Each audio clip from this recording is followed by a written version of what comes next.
how you guys felt week in and week out, people watching every week. Our thing was just, we're just trying to win that week. Like, we weren't really like looking on. So we were just focused on like that one team. Doesn't matter how good you are or if you weren't the best, we're gonna focus on you and we're gonna pinpoint everything. We can go out there and really dominate. And that was our goal like the whole entire season, like the whole entire state, that we're here to dominate people and not just to win by a few points. Yeah, I feel like every week it was like just go 1-0, just want to win.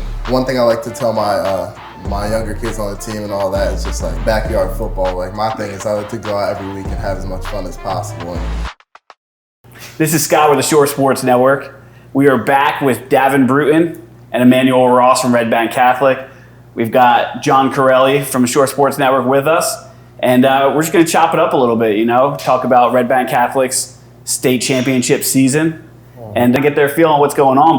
But really, before we get going, we talk about state championship. National championship is tonight. Who you got? I got to go with Michigan. Michigan's defense is on top, so I got to go with them. Yeah, bro, I got to go with Michigan, bro.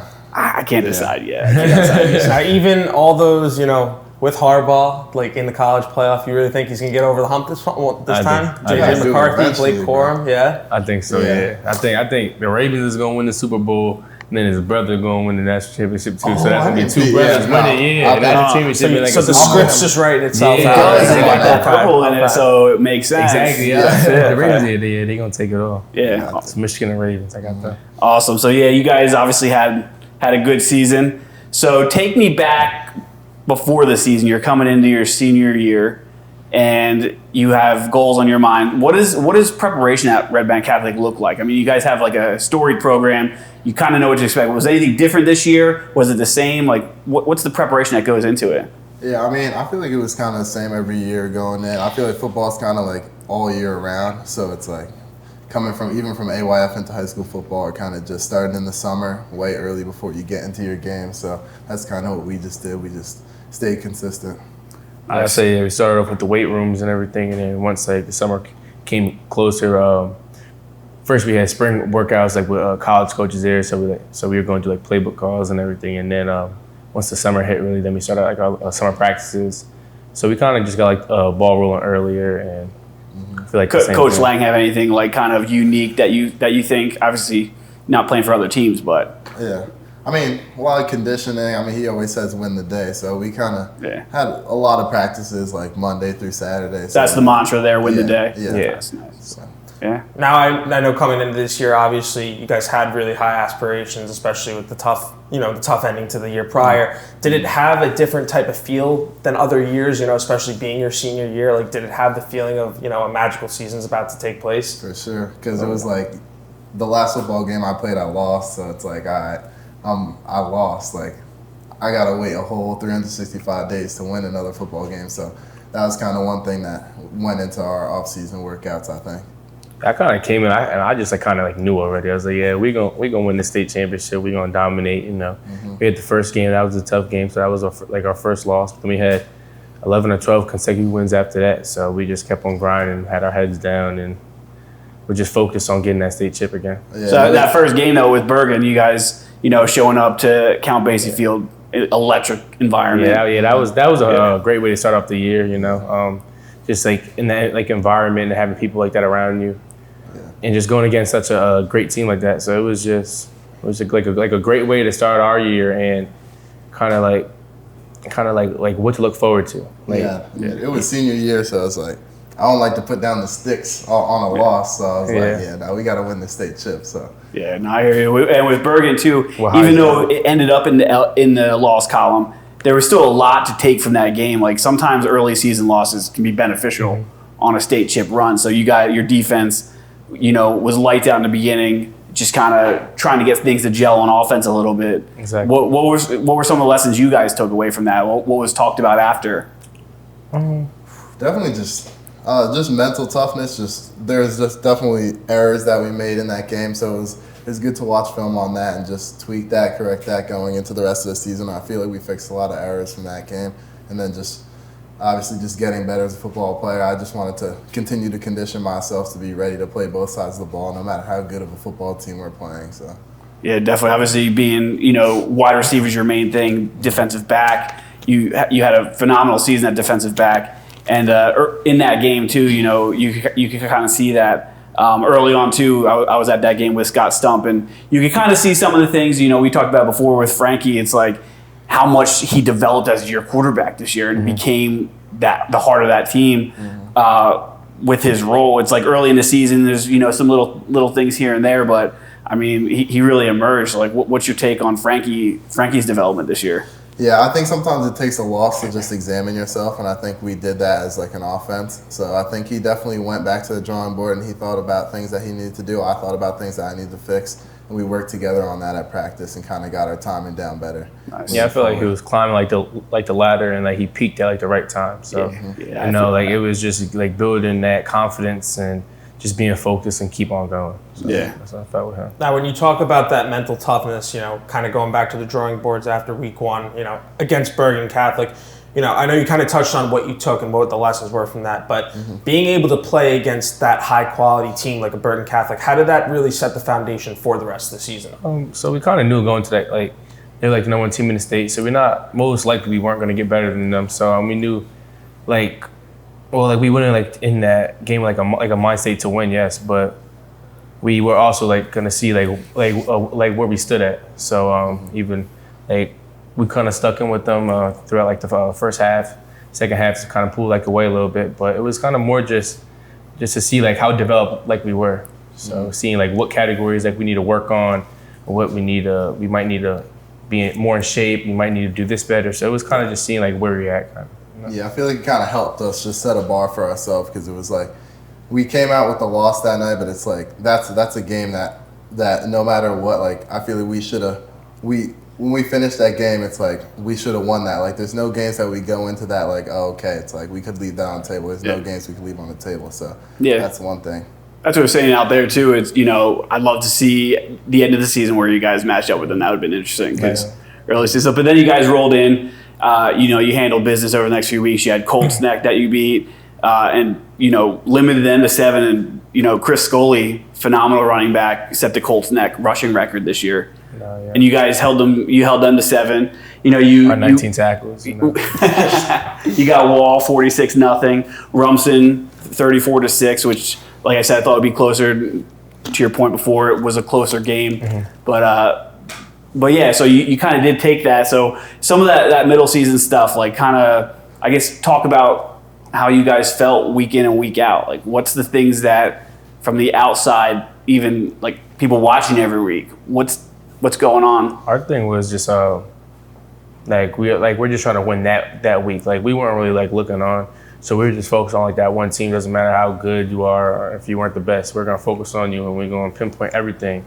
So we can go out there and really dominate, and that was our goal the whole entire season, to go out there and show the whole entire state that we're here to dominate people and not just to win by a few points. Yeah, I feel every week it was just go 1-0, just want to win, do the task at hand. One thing I like to tell my younger kids on the team and all that is just backyard football. My thing is I like to go out every week and have as much fun as possible, and winning is fun. So that's the one thing. Yeah, winning is fun. So gotta win. Now I know also, you mentioned before the 19 tackles in the Colts Neck game.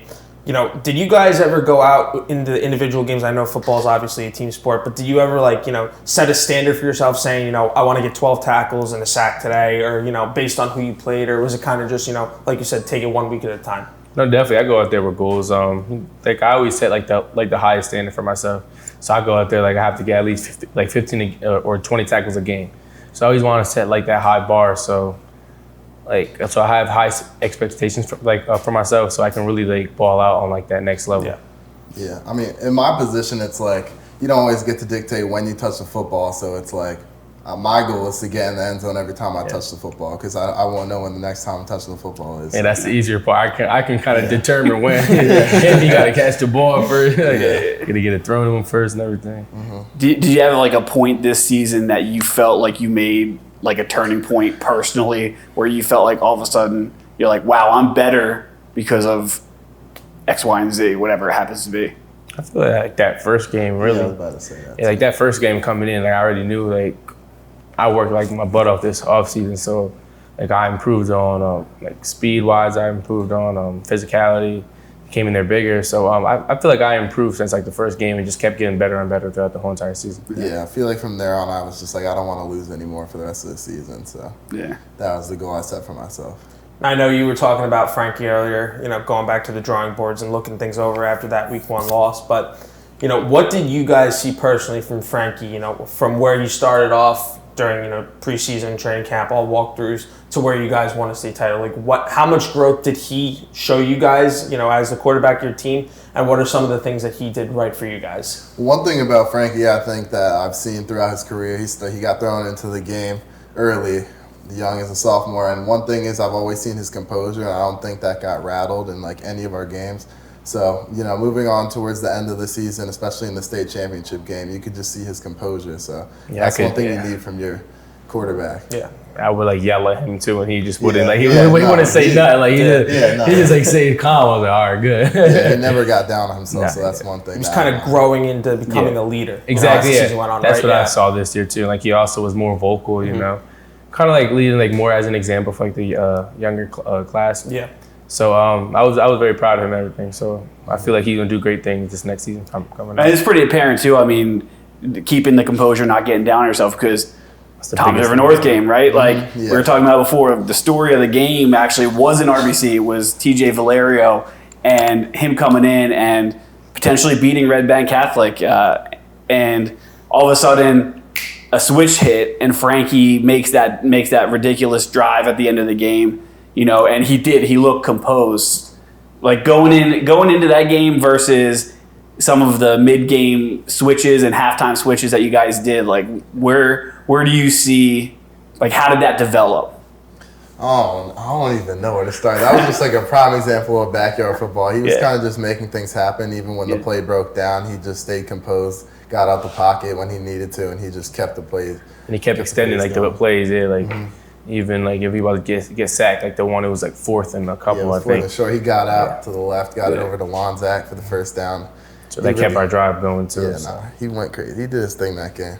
Yeah, there wasn't a panic there either from him. We couldn't be in the paper that week saying we lost. So that also, I ain't going out with my name out in the paper, something negative. So, And I know you're a humble guy, but I mean, the end of the game, right? Like, kind of, to say you were the hero of that game, making those catches, kind of next level catches. I mean, any level of football, not just high school, even like that was one of the best games of football to witness. And you were saying out there, I wonder what this looks like from the outside. Well, I'm telling you, that's what it looked like. It was, Bob Batter said it's one of the best games he's ever covered, and he's been doing this for a long time. So, what did that feel like on the field?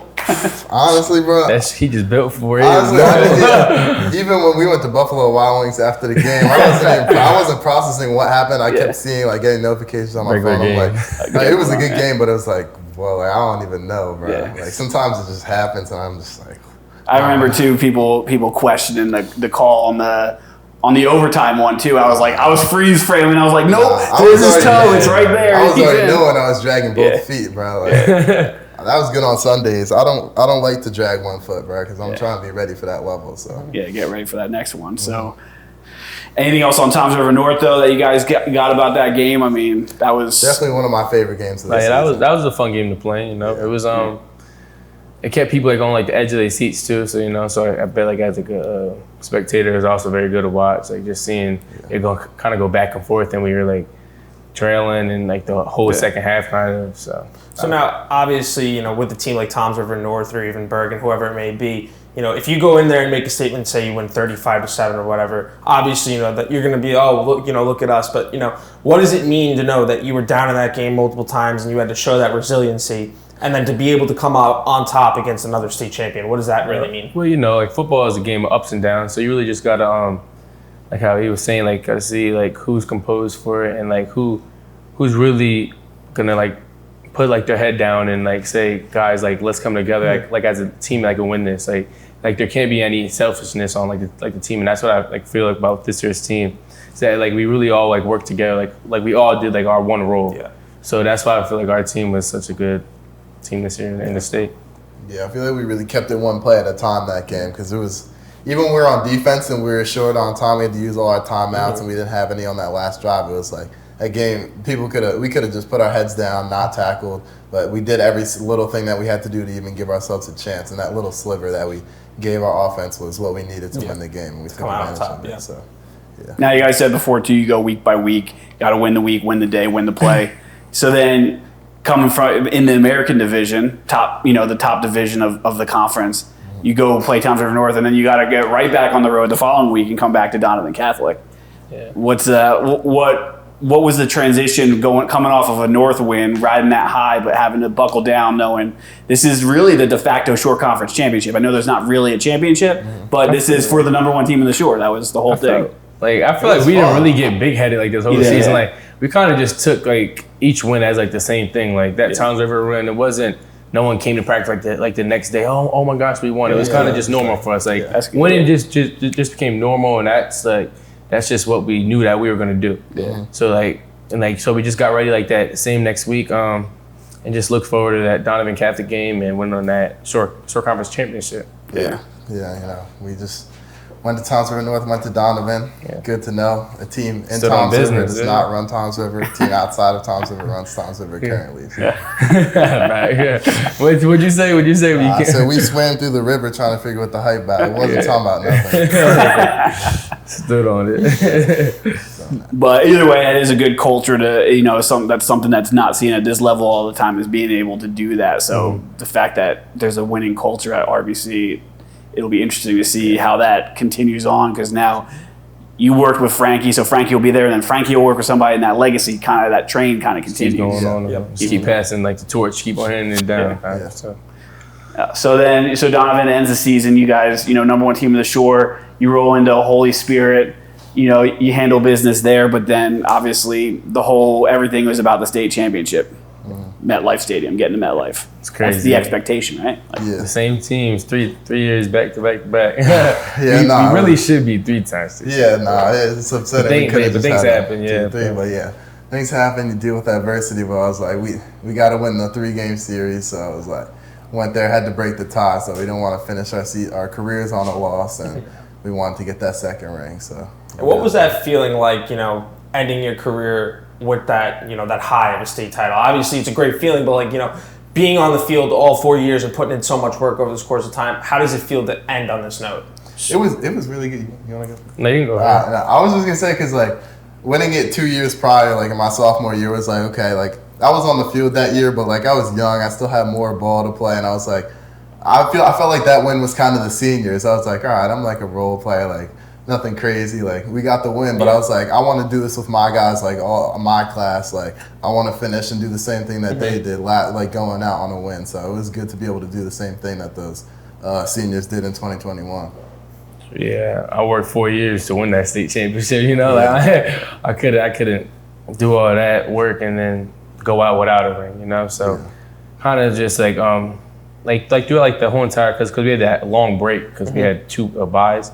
Through that whole week, me and Emanuel was just telling our team kind of just really what was coming for us, and really how to take it on. Kind of say that for the seniors, this could be your last game ever. Some of y'all aren't going to go play college ball, so this can be your last game ever. So how do you want to end off with it? Yeah. So we were really getting that into our players' heads, and I feel that really made them go out there and even fight harder.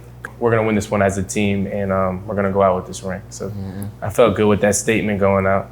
What was the difference with the DePaul team this year? Because, obviously it's going to be a highly contested football game. You're running out through the tunnel at MetLife Stadium, so there's going to be big feelings around that. But from, the analytical football perspective, what was different there? What was the game plan, I guess, and what was your guys' take on that game coming in and coming out, seeing what happened? My game plan. What was our game plan? They got some guys they're skill position players. That was kind of the main focus. They had some ballers and running backs, wide receivers, quarterback. They were really good. So kind of just stopping the high flying offense kind of thing. And I feel we did a good job. Steven Myers went out there, strapped up. Our DBs played a really good game. So Linebackers were tackling, I guess, kind of. Yeah. Linebackers were tackling. So yeah, no, just limiting all the big plays that they like to have. That was kind of our big thing. I'm trying to remember that sack at the end of the game. Who broke through on that one? Oh, Was that Lorenzo? Logan Graham. Oh, Logan Graham. That was it. Yeah, he he had had- buddy on his that neck. was- bro. He had a big year. Yeah, he had a crazy. But following he had that- a great season. But that happened because what's it called Jamie. He put the starting quarterback out. Yeah. So Jamie hurt the starting quarterback. He went out for a few plays. Backup came in, and Graham took him. He sacked like 10 yards. That was a big sack. Yeah. That was a big sack. Bro. Yeah, that was big time. You had the touchdown early. You had that late play breaking up the 4th and 10 on defense. So that was kind of showing the dynamic of Emanuel Ross playing both ways. You know, we joked about you don't like to tackle, but you made the play when you need to make it, you know? I gotta do what I gotta do. To You gotta win do what you football gotta do, games, so. yeah. Exactly. Anything else on the state championship? Anything you want RBC to see, like some of these younger guys, now they have to rebuild and kind of run with your guys' tours. I mean, they don't gotta rebuild. They gotta reload. This is the standard, so they gotta go try to All chase that ring every single like it. year. No, exactly. We built like this legacy. So we gotta expect every other class to stand on this business and let's go out there and expect that ring every single year and play like their hearts out. Like we're here to stay and we're here to dominate. So. And what's one piece of advice you would give for not just anyone going to RBC, but anybody making their way into high school football? What's that piece of advice getting started and getting their careers going on? Just be humble and just keep your head down and focus. Like, don't let anybody distract you. Just stay in the weight room, stay on the field, make sure you speed it up because now the game's just getting faster and faster. So really just put your head down and focus and don't let anybody in your circle or just like around you tell you that you can't do something because you can do anything that you want. So you really just gotta stay focused, stay humble, and just be determined to be the greatest one. So. Yeah, just like what he said, a lot of people are gonna tell you what you can't do. A lot of people are motivated by hate and they like to do that, but everybody's gonna tell you only a certain percent of people do this. Like, they're in the NFL, they're this.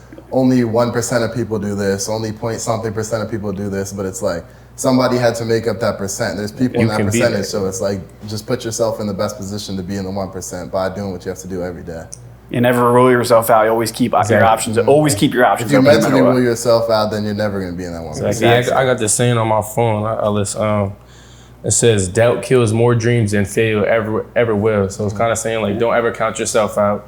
Have the highest expectation for yourself, and just go out there and want it, and just go and get it. Yeah. Talk about keeping your head on a swivel. We'll do the quick addressing. You kept your options open. Kept your head on a swivel. We talked earlier in the season. You were going to one school, now you're going to another. Yeah. What's the comment there? Yeah, I just have to do what's best for myself, my future. So, and God ordered my steps, and He's going to continue to order them. So that's what I'm gonna do. So excited to go up to New York, Syracuse. Yeah, I'm happy too because now we play each other Yeah, every now single we get to year. beat them every year. Next 4 year rivals, man. We best friends turn to rivals. So, we better beat them. Taking heads off. Gotta go 4-0 or 3-0. I might not be there. I mean, they're two budding programs right now too, where they're trying to make that next step. So, Exactly, yeah. and you're part of being recruited into that. You're part of making that next step. So, yeah, we gonna have a huge impact on this next level, and then we got a 3 to 4 year plan. We going there focused and trying Maybe to go we'll to be that on the next same level. team again. Yeah, facts. Or rivals. So.